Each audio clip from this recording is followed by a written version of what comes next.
கொஞ்ச நாளைக்கு முன்னாடி எங்கள் மன்றத்திலிருந்து சக தோழிக்கு திருமணம் ஆயிடுச்சு. கோவிலில் திருமணம் நடந்தது நீங்கள் வ்ளாகில் பார்த்துருப்பீங்க.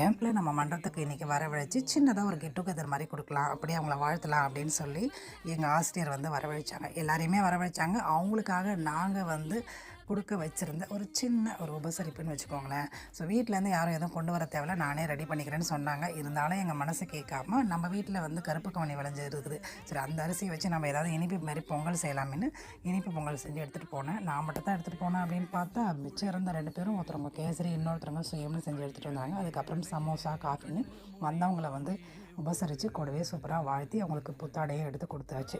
எங்கள் மன்றத்துடைய சிறப்பு அப்படின்னு பார்த்தீங்கன்னா, எங்கே இருந்தாலும் சரி, அது பிறந்த நாளோ இல்லை வந்து சில பேருக்கு வந்து வாழ்த்துக்கள் வேணும் அப்படின்னாலும் எங்கள் மன்றத்துலேருந்து எல்லாருக்கும் ரொம்ப வாழ்த்துவோம். அது மனசுக்கு ரொம்ப நிறைவாக இருக்குங்க.